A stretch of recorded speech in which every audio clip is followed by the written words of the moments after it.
Welcome back into the film room. I'm your host, Eric Turner. Once again, no coaches film, but the show must go on, right? Today we need to dive into the offensive line issues that we saw in the game against the Steelers. If we didn't, I would be doing a disservice to you guys. It was a game that saw Allen under pressure 41.1% of the time, and as you notice, it caused him to be out of rhythm, not on the same page as his receivers, and ultimately missed some throws that he made with ease in 2020. But the Steelers' game plan was much different than their matchup in 2020. Last season, in Week 14, defensive coordinator Keith Butler dialed up the blitz a whopping 54.3% of the time. In this year's meeting, they only blitzed 12.5% of Allen's dropbacks. That means they got pressure on Allen over 41% of his dropbacks by primarily rushing sometimes 3, but mainly 4 rushers. The Steelers' effectiveness, along with what we saw in the playoffs last season, has created a narrative that there's a blueprint to beating Allen. Create pressure by only rushing 4 defenders. Wow, some narrative. Sounds like the ideal scenario for any defensive coordinator. Rush the QB with the least amount of defenders needed, while not sacrificing coverage. Sounds like a novel idea to me. If you look at some of the advanced statistics, courtesy of Sports Info Solutions and our data analyst Max, you will see that yes, generating pressure with 4 or less can create issues for Allen, regardless of if it's man or zone coverage. So while many think that they have found some portal to shut down offensive coordinator Brian Daboll's offense and Allen's skill set, fans and analysts haven't cracked the Da Vinci Code. The Steelers generated an enormous amount of pressure with 4 rushers in Week 1, but Daboll's game plan did them no favors, and we should have known that the game plan was going to be odd when they sat running back Zach Moss, their most physical back and by far their best pass blocking running back. Daboll ran a lot of, and I mean a lot of, 4 and 5 receiver sets. He sent out 10 personnel, which is 1 running back, 0 tight ends, and 4 receivers, 29% of the plays. He sent out 0-0 personnel, so no running backs, no tight ends, and 5 wide receivers on 13% of the plays. Keep in mind the Bills dropped back to pass 51 times. Of those attempts, the running backs and tight ends blocked for a total of 6 plays. That means the Bills' offensive linemen were primarily working among themselves. They didn't get much help. And when your line and QB are under siege like they were, it's on Daboll to adjust. But he didn't appear to. This put the Bills' offensive line in a lot of one-on-ones with some very talented rushers in Melvin Ingram, TJ Watt, Cam Hayward, and Alex Highsmith. And the Bills lost those battles more times than not. The Bills' line surrendered 24 pressures on the day. So as you can imagine, the film was tough to watch, as an analyst and as a fan. Hell, it had to be a pretty rough film session at one Bills drive between offensive line coach Bobby Johnson and the offensive line, because everyone had screw-ups. So let's dive into some of the film to see what happened. First play we're going to look at is a holding call by Ingram and Dawkins, and I want to break down the protection because it's the protection they use for most of the day. TJ Watt is to the top of the screen, so the Bills basically did a 4-man slide, a partial slide to TJ Watt, and really left Dawkins on an island for most of the day. But as you know, he struggled, got called with several holds, surrendered several pressures. But I'm going to show you why that protection was called. So on the snap, you're going to see the 4 offensive linemen right here all slide to their right. And the reason they're doing that is if this defensive tackle right here were to dart inside, that guy would be passed off to Morse, and then Ford and Williams could work together to block TJ Watt. Williams could worry about Watt going wide and up the field, and if he were to cut back inside, then he has help with Ford being able to clean up. So that's why you slide to a defender like TJ Watt. Now, this leaves Cam Hayward one-on-one with Feliciano, and this is what happened for most of the day. So on the snap, as Feliciano punches inside with his right hand and steps inside, he's punch-stepping inside there to take off that inside lane, and Hayward eventually takes the outside lane, and Feliciano does a good job on this play of really getting in front of him and locking him up. But let's look at Ingram and Dawkins, because Ingram, a very experienced, talented rusher, takes Dawkins to the woodshed here. So on the snap, you're going to see a little hezzy rush from Ingram right there. Kind of, slow plays it like he's going to go inside, but really takes the outside lane, right? And that gets Dawkins to really stop his feet right there. And now you see him get upfield.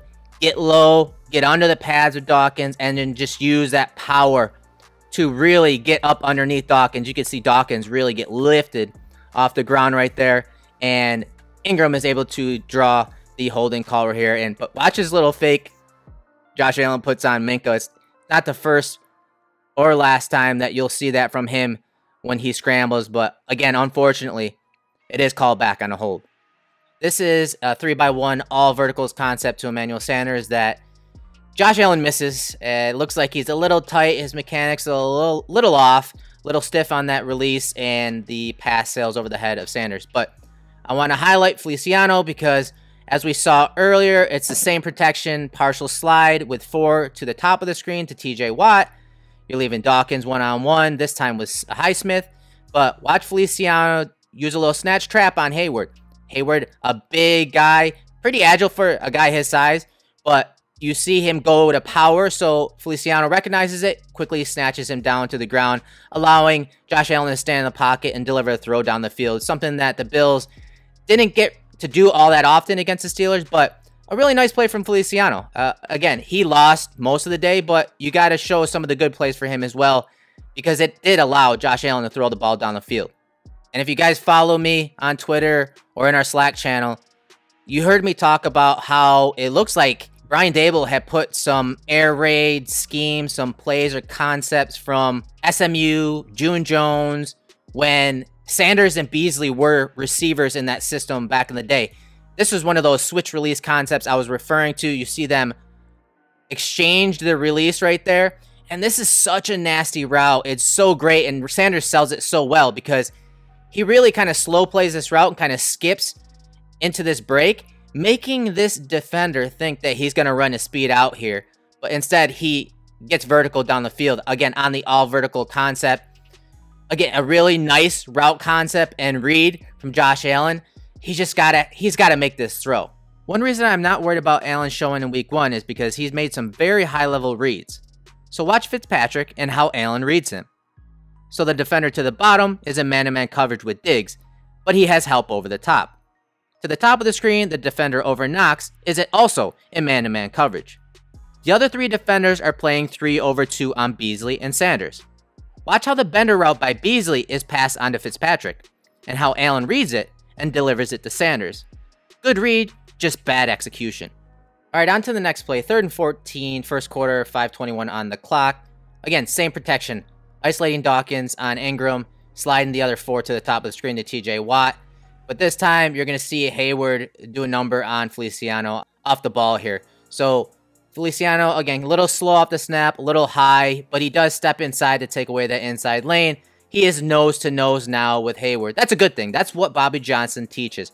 Well, you'll see after the little shimmy right there by Hayward, he's lower than Feliciano, and he's able to basically swipe and push Feliciano aside, get his arm up under the armpit of Feliciano, and he tries ripping through, but he's held, and the refs see it. It's unfortunate for the Bills because Josh is able to evade that pressure and then kind of set so that he can throw to Beasley, who is going over the middle, past the sticks, but Beasley drops the ball. So even if that was not a hold, the Bills are still probably punting in this situation because of the hold by Feliciano. Again, one of several holds by the Bills offensive lineman against the Steelers. All right, we are now into the second quarter, 8:48 on the clock. 3rd and 13 situation. Definitely a situation you don't want to be in. This is the strip sack from TJ Watt, but really, this play is created by Cam Hayward inside. Again, 4-man slide to the bottom of the screen to TJ Watt. Dawkins isolated, out wide on Ingram. Hayward just beats Feliciano quickly off the snap. You see the one-handed punch right there by Feliciano is just slapped aside, swiped aside from Hayward, and he's able to win quickly. You guys got to remember this. Hayward is their nose tackle. He's not their 3-tech. He's not their Ed Oliver. He is their nose tackle. He is in a 2-eye shaded just inside of Feliciano. Feliciano, again, is taught, step inside, get nose to nose with him, and let him make his move, and then you can counter it. He's aggressive here. He punches out, and Hayward just smacks it down and is able to force Josh out of the pocket. Of course, Josh trying to make a play on 3rd and long. just inside the 40-yard line, scrambles to his left, and that's when Watt is able to strip the ball, and obviously the Steelers recover. Let's take a look at this from the end zone angle. All right, here's the end zone angle, the all-22 angle, thanks to Matt Bowen on Twitter. I pulled it from his Twitter page. So, again, Hayward right here with Feliciano. 2-eye, so again, shaded just inside on Feliciano. And on the snap, the Bills are obviously sliding these guys this way. But the defensive tackle on this side right here kind of just occupies forward. So if he were to dart inside, as I said earlier, Morse is going to really pick him up. And then Ford can go help out wide. But I believe that defensive tackle purposely just occupies him. You see him take a peek out there. So now you got 2-on-1 on this defensive tackle. And you got 1-on-1 outside. You got a 1-on-1 here and a 1-on-1 out wide against Ingram. So Hayward, again, this is their nose tackle. Look at this move. That quickness versus Feliciano. And that's something Feliciano had worked on this offseason, is losing some weight, adding some quickness. It didn't help versus big Cam Hayward on this play. You see the arm over right there after that hezzy release. Just quick for a big dude. Very quick. So now Josh is going to step up, and it looks like he wants to go this way, but he feels that Ingram is pretty much even with him and probably going to disengage and come back upfield and make the tackle on Allen. So Allen decides to kind of dip out wide, and again, this is where he gets in trouble because now you have TJ Watt in a wide 9 just looping around outside, hoping that the disruption comes from these other 3 players, which it does. And now he's able to loop around and clean up on the back end of the play. Just really good work by the Steelers out of a 4-man rush, using their workhorses in Cam Hayward, Ingram, and of course TJ Watt, who just received that big contract this past week. Just great defense by the Steelers. You've heard me say it a few times already. When a guard, an interior lineman, has an inside shade, Bobby Johnson, the offensive line coach for the Bills, likes his guy to get nose to nose. He doesn't want him oversetting aggressively inside and then trying to get inside out leverage. This guy is aligned inside of Feliciano, so about a 2-eye technique just inside the guard. He wants Feliciano just to get his helmet, his nose, even with Cam Hayward here. And I'm going to show you a clip from that clinic this summer. Bobby Johnson attended the Cool Clinic, which is an offensive lineman clinic, this past summer, and talked about getting nose to nose. And you see, obviously, Feliciano doesn't do a good job of doing that here, and it leads to the strip sack. So right here is a guard, all right, Ike Butker, who wound up playing, starting 7 games for me at left guard, and now he's going through the progression with an inside shade, power down 2, nose to nose. Now he has an inside shade, power down 1 to inside out. I'd like him to get a little bit more, maybe a little bit more settled with this outside foot, but he's powering down 1 to get inside out. Now he has a tight shade. He's holding the post. Boom, punching. He's off his inside foot. He's inside out leverage. He's got inside hand placement. He's in a good position to, if this guy wanted to spike, he could reset this foot and then power down and flatten it out. And now Ike gets a guy off his body. Guards are flat setters. We tell him not to get off the line. We don't lose any ground, especially in the interior of the pocket. He is setting flat, aggressive, inside out, punching off his inside foot and hands inside through the top of the numbers. Watch this left guard right here. This is Ike, the guy that just went, Ike Butker, right? He's a guy that I'm very proud of. He's developed. He's been here 3 years. He's an undrafted free agent out of Iowa, and he's worked his way into being a starting caliber player in this league. But he's going to power down 2 to get nose to nose on this 2-eye. But boom, look what happens. Guy hits back out. He's in position to be inside out. All right. And look where he's at. He is on the line of scrimmage. He is still on the line of scrimmage.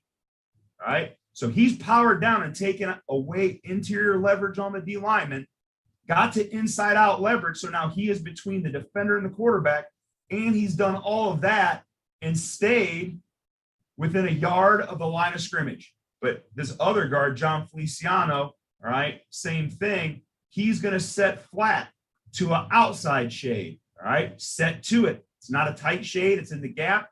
2 sets. He sits so flat that it forces this guy to pen. If he's going to spike, he's going to go laterally allowing the center to get in position. If we set off the line, it would allow the D lineman to get up the field and then penetrate and then puncture the line of scrimmage. He sets flat. He winds up being almost in a position of hold the post once the guy spikes. But all that's happening at the line of scrimmage. And then Darryl here, the right tackle, is angling, setting the width. So once again, giving the quarterback enough time to slide and throw a seam shot. All right, we're in the second quarter, 2nd and 10 situation.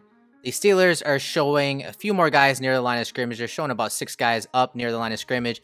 So the protection is probably more of a dual read where offensive linemen are going to be reading 1 to 2 guys.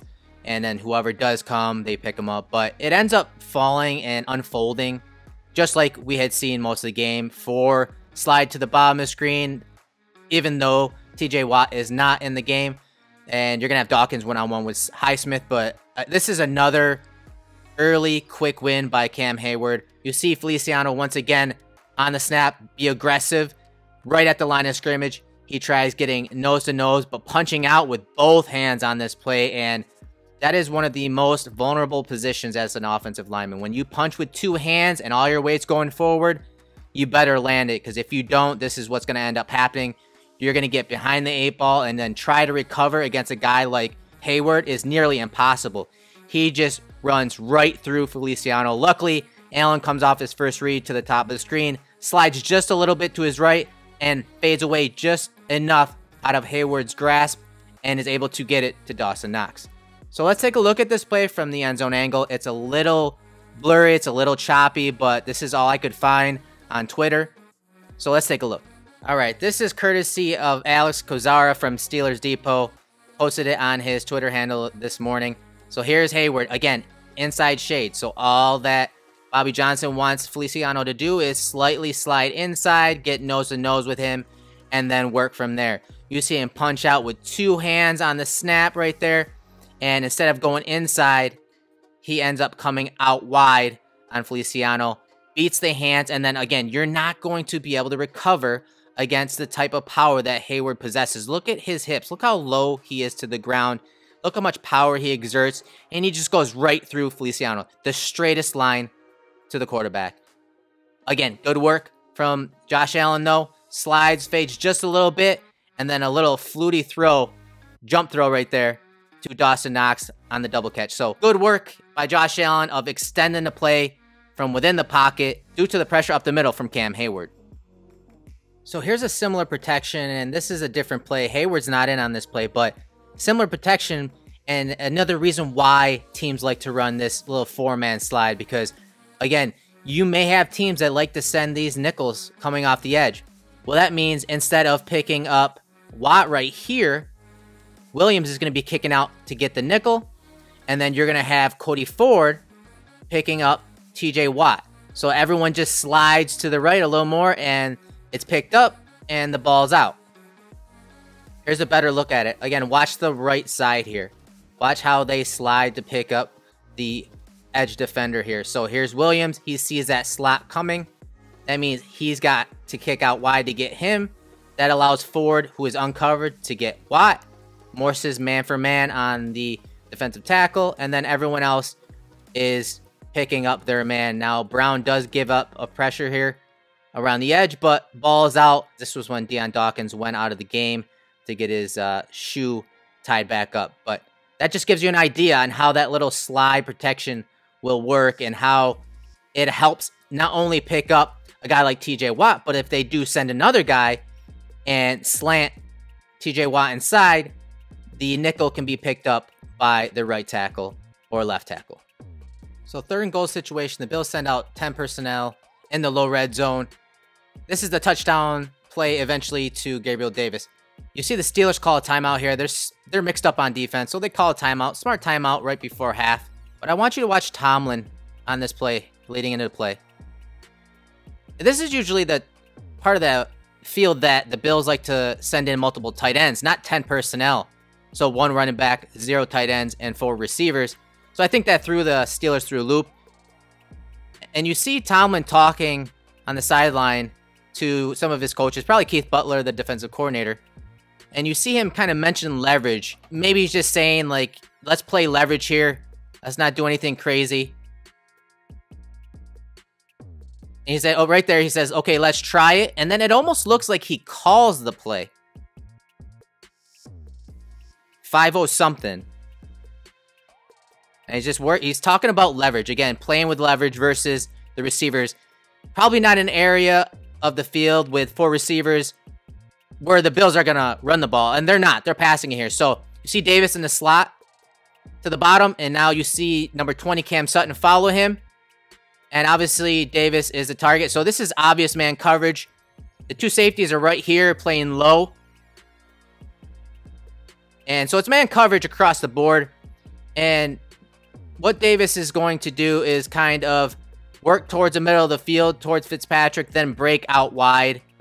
Almost on like a back corner route right there. But the delivery and anticipation by Josh Allen was just on point. I mean, it was perfect. But let's take a look inside, because that's what we're breaking down at the protection. So on the snap, what are they doing? 4 this way, 1 this way. That puts Feliciano one-on-one with Hayward, and he does a decent job here. You see the power by Hayward right there, trying to bull rush him. John tries chopping down, tries snatch trapping Hayward there, but the power and strength of Hayward is too much, but he's able to drop his hips right there and anchor just enough so that Josh can get the ball out, as TJ Watt is also closing in from the bottom of the screen. Just a great play by Josh Allen, and a good enough job by John Feliciano up the middle. I mean, watch the anticipation and placement by Josh Allen on this throw. Up and over Hayward, and on a line. He doesn't float it high. He drops it right in there with a little velocity, and thank God he did, because if he throws this with a little softer, with a little more touch, Cam Sutton possibly is able to get his head around at the last second and then maybe make a play on the ball. But the placement is perfect. Davis somehow corrals it, gets his 2 feet in on the back line. Touchdown Buffalo at the end of the first half. 6:48 on the clock. Third quarter, Bills are up 10-3. Another 5-man protection, same protection we've been talking about all day. That means there are 5 receivers in a route, and this play is dropped. I'd say this is a drop for Davis. It's a little low, but Josh Allen has Feliciano at his feet and Hayward bearing down on him, so he had to get rid of it. Probably half a click earlier than he wanted to, but again, here's that 4-man slide. You see him overset. This is probably his worst set of the day. And you see him overset inside, and Hayward takes the outside lane. Of course, now Feliciano has to somehow use his feet to get back in position.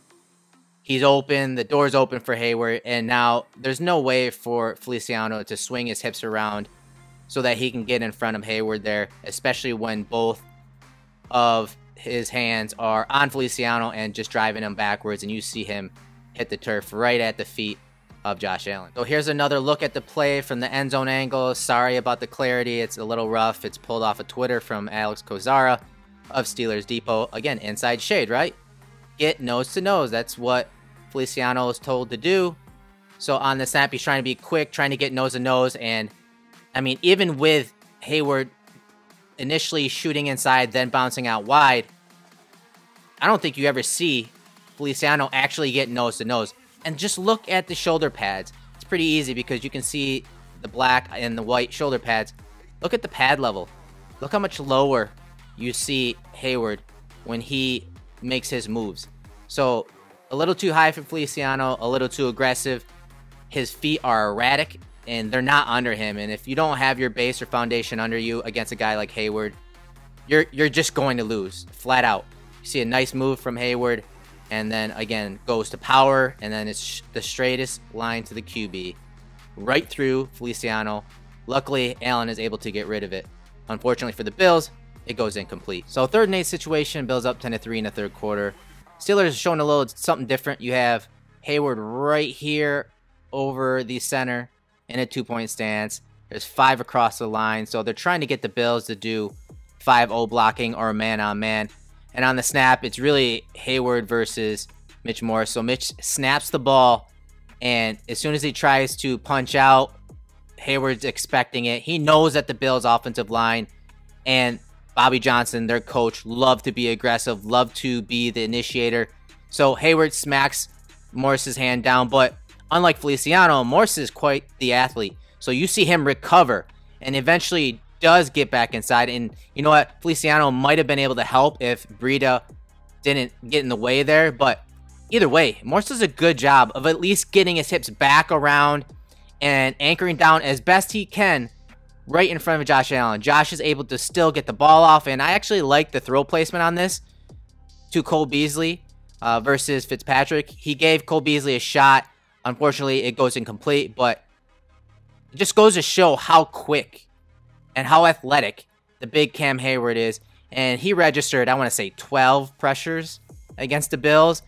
And while TJ Watt got some of the sexy plays and you saw Ingram do some special things on some games and stunts, I think, as you've seen in this video, Cam Hayward was the jump start for this defensive line. He was their disruptor. And everyone knows that if you're going to only rush 4 guys, the most disruptive way to get a quarterback out of rhythm, off the spot, and erratic is pressure up the middle. And I don't think anyone disagrees that Cam Hayward was really disruptive up the middle against the Bills.